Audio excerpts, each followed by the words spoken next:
Well, so I don't know that they're going to back the currency with gold. I mean, China kind of already has done that. Why? Because right now they have made their yuan immediately convertible into gold through the Shanghai exchange. Now you don't have to convert to dollars first. It doesn't mean it's backed. It just means you can convert it seamlessly. It's less about de-dollarization. Okay. So dollars are needed to run the world, and more about, if it were a word, de-treasurization. And as countries sell treasuries to buy gold, like China has cut their treasury holdings in half, is massively buying gold. You look at the performance of the 10-year treasury versus gold over 25 years, the treasury market has performed 50%, or gold has doubled the treasury market. Look at it the last 2 years. It's over 10x'd it with no counterparty risk. So its performance is better. It has no counterparty risk. You would want to own gold to protect you against a devaluing currency. All currencies inherently are meant to die. As the countries in the Gulf are selling treasury reserves to buy gold and silver, emphasis on silver. And maybe that's what we saw in India, to emphasis on silver. They have been rumored to have bought more silver than anyone in the world over the last several years, over 900 million ounces. Evidently, gold only moves up when interest rates fall down. But let's not forget that a couple years ago, you had gold at $1,800, 2022-ish. And the federal funds rate pretty much nailed to the floor at zero. 2021, 2022, and we watched interest rates move up 450 basis points in the shortest amount of time ever. And lo and behold, gold has nearly tripled since then. So that narrative is convenient for the talking heads when they, when it fits their argument, they ignore it when it doesn't. In essence, what it truly is as what it's always been. It's been the central bank the central bank and through the commercial banks' ability to suppress the paper price. But what is breaking the paper price, Guy, is as they go and do this, as they hold it down, we see countries like China, who purchased 160,000 ounces of gold in March. They added another 260,000 in April. That's almost 9 times the monthly purchase amount from year over year, from last year to this year. And this is when the price was getting its teeth kicked in. After 18 consecutive months of adding gold, you would think people would understand that price is nothing but a tool of misdirection. The narrative that we are being told is hogwash, as the biggest money in the world stands for delivery. And it's not just China. We're seeing it elsewhere, but they're a good example of what it is I'm talking about. And by the way, I know we're going to talk about silver, but in February and March, after the price was destroyed in silver, China bought more silver and imported more silver in those months, the largest ever in February, and then the largest still, setting an all-time record in March of silver, more than they've ever imported in the history of the country, as the price was being decimated. Price is a tool of misdirection, and the big money, the sophisticated money, who understands this, who's been using the Western suppression against us for a long time by standing for delivery, it's accelerating. And nowhere do you see that better than in the import-export numbers into China. Despite volatile markets, central banks are aggressively hoarding gold at record levels. The true motivation isn't interest rates, it's a growing lack of trust in debt-based financial systems. Countries fear frozen assets and crippling sanctions, so they are treating physical gold as ultimate financial insurance. I don't know why they would ever tell you the truth, but I found the most illuminating comment come from a guy named Adam Glapinski, who is the head of the Polish National Bank. And, Poland's bought more gold than just about anybody. Now, I don't think I have this. No, I don't. I'm going to paraphrase this pretty close. They asked him, Adam, why is Poland buying so much gold?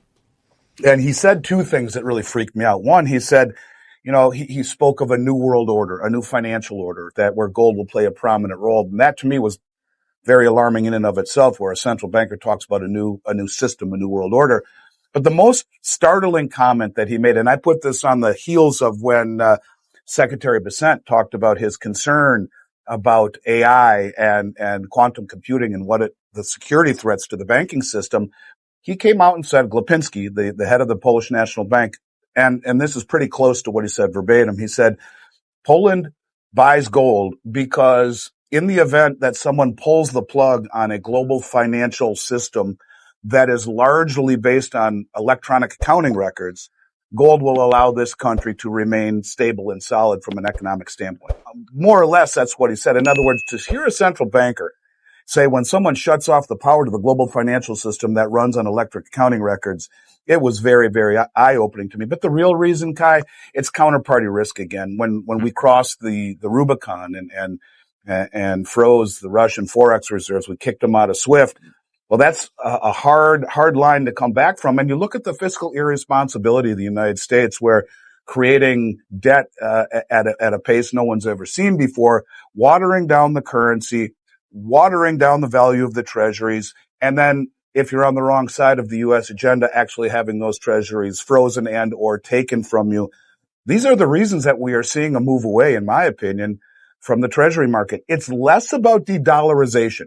Okay, so dollars are needed to run the world, and more about, if it were a word, de-treasurization. And as countries sell treasuries to buy gold, like China has cut their treasury holdings in half, is massively buying gold. You look at the performance of the 10-year treasury versus gold over 25 years, the treasury market has performed 50%, or gold has doubled the treasury market. Look at it the last 2 years. It's over 10x'd it with no counterparty risk. So its performance is better. It has no counterparty risk.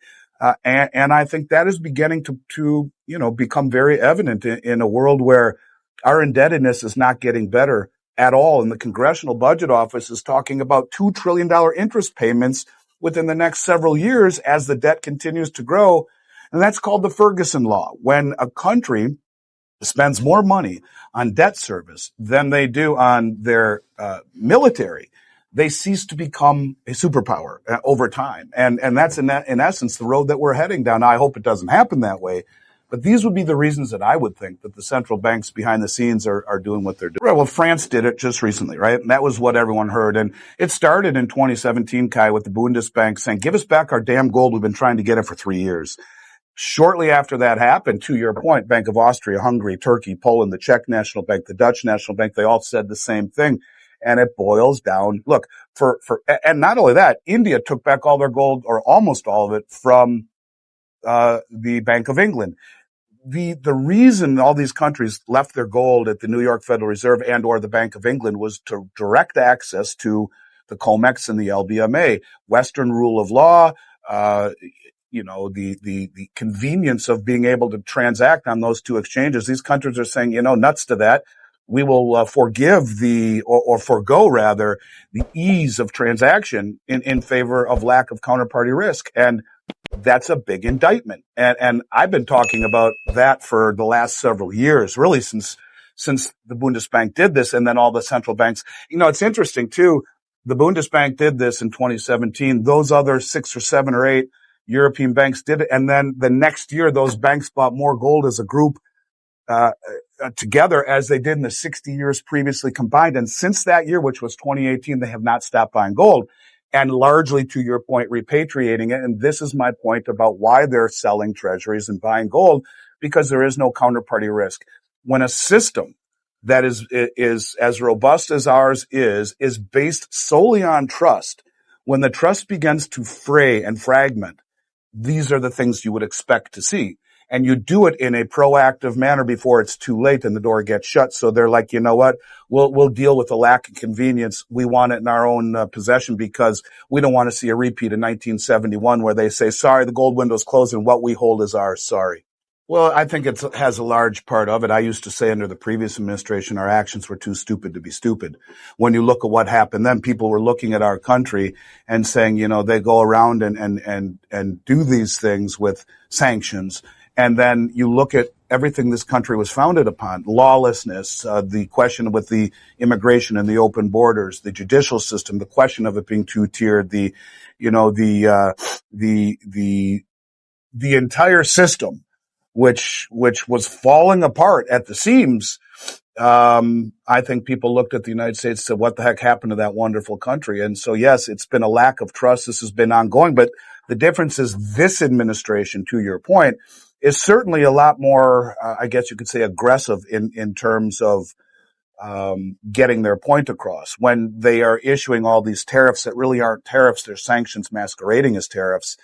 I think it sends a clear signal that, counterparty risk is something that really you want to eliminate with an entity that is as strong and aggressive as the United States and an entity that you don't really trust anymore, not just on a political or geopolitical level, maybe even deeper than that, a actual structural level or fundamental level of all of the things that made the United States great. So many of them have kind of, been blurred by the actions of the last two administrations from a global perspective. Look, I think it's important that people have an open mind. I am very much a patriot, but I cite Iraq very often. You know, we went into Iraq 23 years ago under false pretenses. We never did find those weapons of mass destruction. We destroyed their country. We toppled their regime, and we're still there today. Versus you look at what Russia and Ukraine have done, and I'm not making any judgment on either war, but whatever Putin did for Putin's purposes, is it really for the United States to be the judge, jury, and the executioner? They did what they thought they had to do, and they were kicked out of SWIFT. Their allies who traded with them were sanctioned. You can't trade with them. They're on the blackball list. It's okay for us to make those decisions, but there are no ramifications when we make decisions that are arguably wayward from others' perspectives. So I think all of these things together really are what is driving the move away from holding U.S. treasuries. Less U.S. dollars and more U.S. treasuries. China is aggressively buying gold and silver, proving major governments view price drops as massive buying opportunities. Simultaneously, Beijing is expanding alternative payment systems and locking down rare earth minerals worldwide. China is clearly preparing for a multipolar world where precious metals dominate global trade. Well, so I don't know that they're going to back the currency with gold. I mean, China kind of already has done that. Why? Because right now they have made their yuan immediately convertible into gold through the Shanghai Exchange. Now, you don't have to convert to dollars first. It doesn't mean it's backed. It just means you can convert it seamlessly.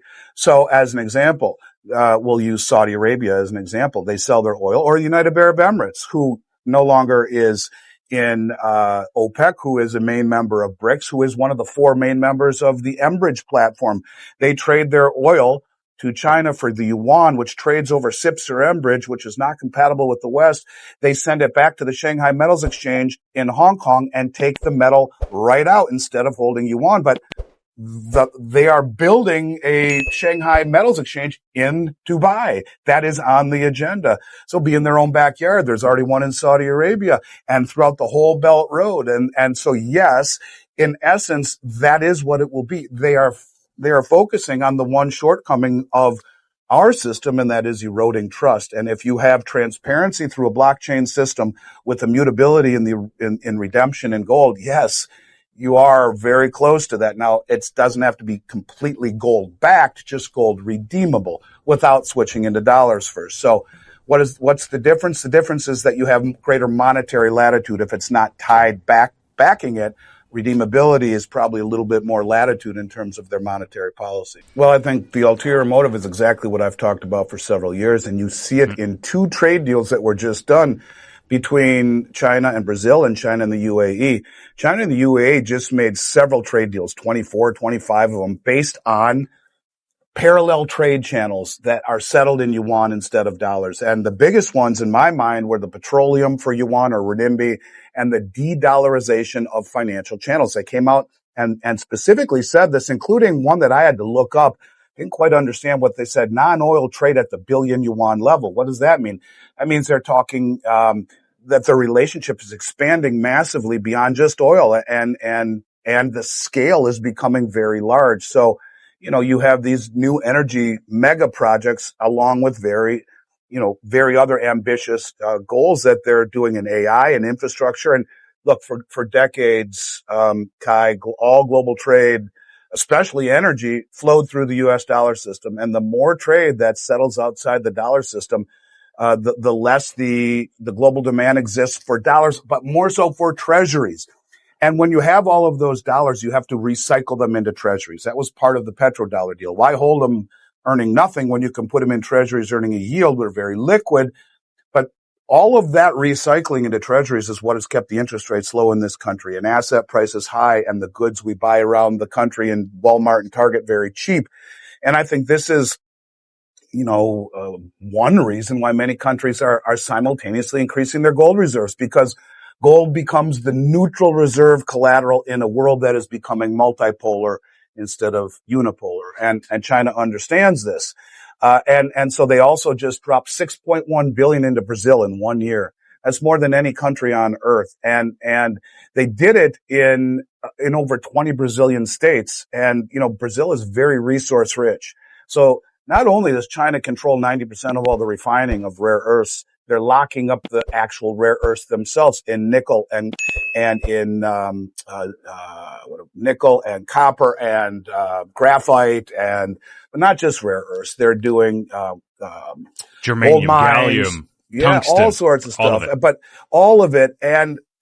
But that's the point, is that they're going around the world in a cooperative fashion, and they're securing resources for the future. And so outside of the dollar settlement system, this is all happening as you're seeing these BRICS nations increasingly talking about trade settlement outside the dollar system. As an example, China signed up through their CIPS system, the Cross Interbank Payment System, all of the countries in Southeast Asia, known as the ASEAN, ASEAN, countries. There are 800 million people, twice the population of the United States, and China's largest trading partner by far. Now, they will be trading on the CIPS system, meaning a system that is not compliant with SWIFT or the dollar.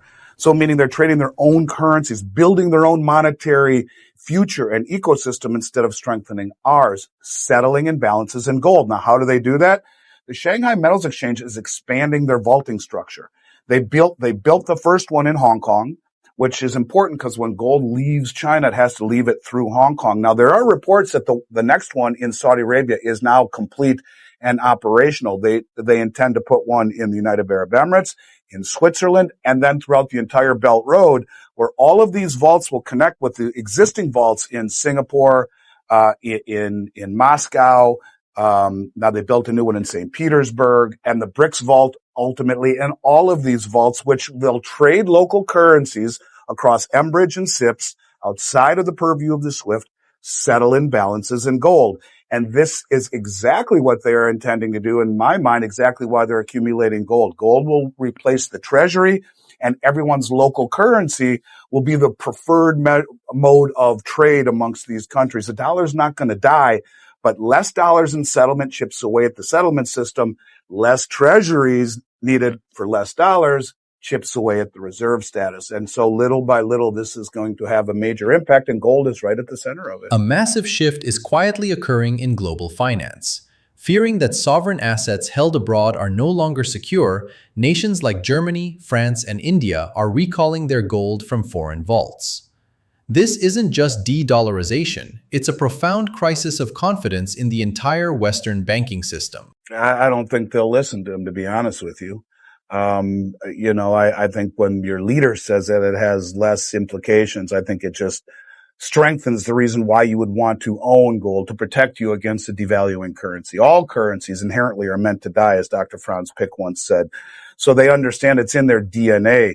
Now, Eric Young, who is someone who I respect a lot on X, he came out and said, now he's not giving any sources, but he's hearing that the countries in the Gulf are selling treasury reserves to buy gold and silver, emphasis on silver. And maybe that's what we saw in India, to emphasis on silver. They have been rumored to have bought more silver than anyone in the world over the last several years, over 900 million ounces. They understand silver very, very, very well. But I wouldn't put much stock in what Moody had to say. I think it is just, again, an indictment of all fiat currencies. And I think ask any average Indian citizen who understands gold and silver, it's in their DNA. They would own it, prefer to own it over currency any day. And when your president comes out and says that, or your prime minister, or whoever it is, says that, I think it deep down only reinforces the reason you would want to do it to begin with. I don't think it's headline driven at all. I mean, look, there was a time when the folks at GATA, who whenever I get a chance to throw out a shout out to Bill Murphy and Chris Powell, anyone who owns gold owes them a debt of gratitude, and they have my respect. They always used to say gold and silver will never be allowed to move more than 2% in a day. And that's true. It never did. I've been doing this for over 35 years. It never did. A 7% move is an outsized move.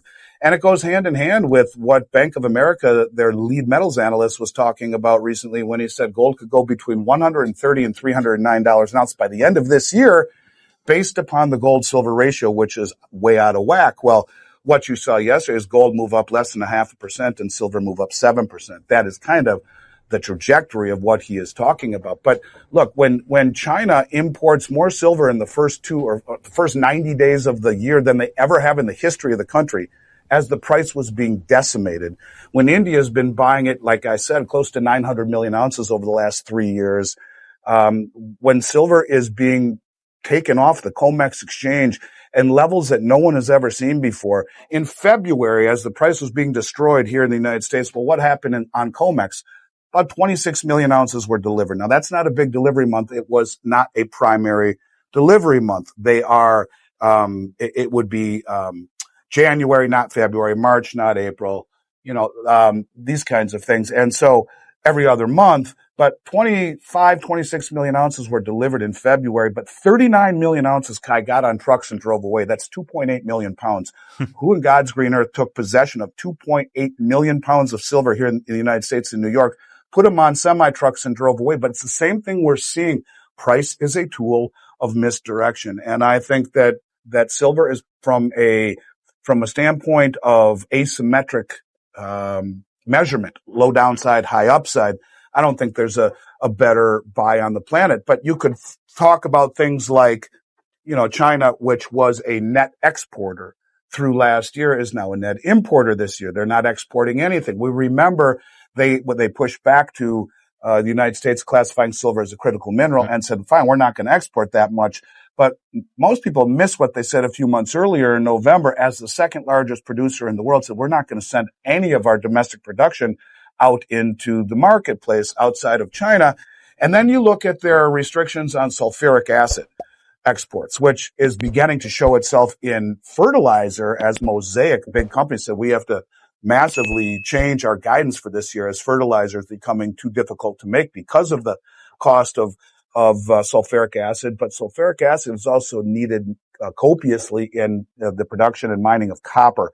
When you look at silver, only about 20% of the silver mined last year came from companies like First Majestic, solely looking for silver.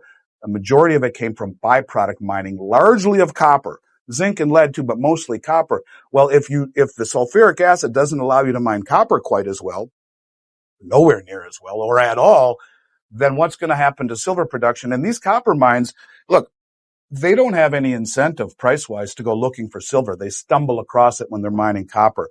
All of these things are starting to come into play. The massive deliveries that we're seeing all around the globe is certainly betraying the price of it all. And look, the pullback that we saw in the beginning of the year, the Bank of International Settlements, the most powerful bank in the world, came out and said, look, this was structural, not fundamental. Two reasons why it collapsed. Number one, at the end of every year, the beginning of January, you have a rebalancing of the levered ETFs. And that time frame, the first 2 weeks of January, is notorious for volatility in commodity markets because of the ETF rebalancing. Now think of what happened up to January. Every week after week after week after week, silver was flying. They needed to rebalance those ETFs, right? So that means they sell silver within the leverage ETF in order to get their balance sheet in line with their prospectus. You could have bet dollars to donuts this was going to happen. Well, at the same time, the CME group, in their infinite wisdom, in 6-week period from the beginning of December to mid-January, right when you wouldn't want to do this, jacked up margin rates. That is the collateral that needs to be held to either speculate or to hedge a position on COMEX, 300%. So between the massively rising cost of margin, massively from roughly $15,000 to hedge a 5,000 ounce contract on December 1st to $54,000 for that same contract, just in the margin account, 6 weeks later, along with the rebalancing, made everyone sell, beget selling, beget selling, beget selling, beget selling. Price collapses, and then you see China come in and scoop up more than they ever have in history. 39 million ounces leave the COMEX. We're seeing the biggest, most sophisticated, well-funded money on the planet who does not use margin look at any pullback as an opportunity to get longer. And here again, price is a tool of misdirection. Silver has suddenly become a critically watched asset due to enormous industrial demand. Used in everything from solar panels to AI infrastructure, physical supply is tightening fast. With massive deliveries draining commodity exchanges, experts warn that silver shortages could easily make it outperform gold in the coming years. But they haven't talked about purchases, but we've seen literally since Trump won the election, every month, deliveries that defy logic. No, less than 1% of all contracts my entire 35-year career stood for delivery. Okay? I mean, these contracts were used to speculate or to hedge production or hedge an inventory like mine, where the gold in my warehouse is offset with the gold on COMEX so that I'm market neutral. No one stood for delivery. And now the amount of delivery that we are seeing is off the charts. And this is the only question that the media has completely and totally missed. Where the hell have they been? Who's standing for delivery every month in billions and billions and billions and billions and billions and billions and billions of dollars every month? Who's doing it? Doesn't mean it's all leaving the COMEX, although a lot has been lately. Who is standing for delivery when nobody ever did? Who's got 9 figures to spend in silver and gold every month and stand for delivery, which is as unusual. I live in Boca Raton, where I'll see you here in July at Rick's Rules Conference. You know how hot it gets here in July.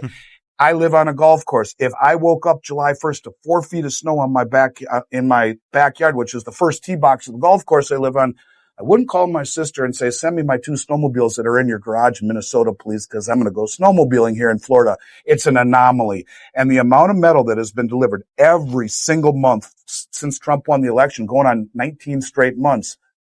Interesting, because that's how many months the Chinese have been buying gold, month over month over month, even though they've probably been buying longer than that. They just don't report it.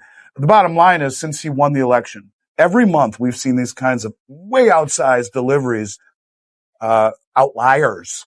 Yet the media has no inclination to dig into this or even mention it. To me, it betrays everything else they're talking about, when the most well-informed traders on the planet, who happen to have more money than anyone at 9 figures a pop every single month into billions of dollars, who's standing for delivery? Where is it going? And what are they bringing it home for instead of trusting the system? Here's that word trust again. They would rather stand for delivery, control it themselves, instead of trusting the paper promises that the COMEX offers. So yeah, I don't know. I think that's the biggest red flag of all, is who the hell is standing for delivery every single month, unabated, without stop. The Federal Reserve, in theory, doesn't have the ability to control the 10-year Treasury. They control the front end of the curve. This is one of the reasons why I think the Genius Act is coming into play, because remember, anytime money moves from next January forward, it'll move via stablecoin on a blockchain network backed by 90-day or less U.S. Treasuries. So when you worry about the new Fed chair being hawkish, don't be.